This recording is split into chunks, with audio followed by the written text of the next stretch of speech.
এসেছে সেটির প্রাতিষ্ঠানিক দালিলিক স্বীকৃতি ঘোষণা করার জন্য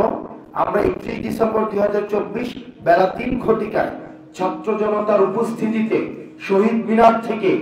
যেখান থেকে আমাদের এক দফা ঘোষণা করা হয়েছে, ঠিক সেই জায়গা থেকে আমরা আমাদের প্রক্লেমেশন অফ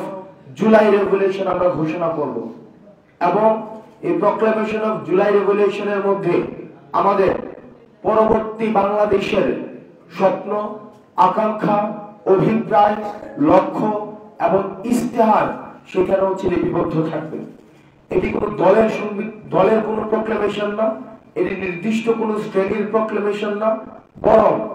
আমাদের এই যে ঐতিহাসিক, যে আমরা প্রতারিত একটি প্রজন্ম, ঐতিহাসিক ভাবে আমাদের যে স্বপ্নগুলো ঐতিহাসিক বিভিন্ন স্তরে স্তরে আমাদের বঞ্চিত হয়েছে, আমরা প্রতারিত হয়েছি, এই প্রক্লেমেশনের মধ্য দিয়ে আমাদের এই বঞ্চিতের ধারাবাহিকতা যেন আর না থাকে এবং আমাদের গণমানুষের আশা আকাঙ্ক্ষার যেন প্রতিফলন ঘটে, সেটির একটি ইস্তিহার জনগণ হবে। সেই যেখান থেকে এক দফা ঘোষণা দেওয়া হয়েছে, ঠিক সেই জায়গা থেকে মুজিববাদী 72-এর সংবিধানের কবর রচিত হবে। ঠিক সেই জায়গা থেকে বাংলাদেশ অপ্রাসঙ্গিক ঘোষণা করা হবে এবং মানুষ যে স্বপ্ন নিয়ে এখন রয়েছে, যে বাংলাদেশ একটি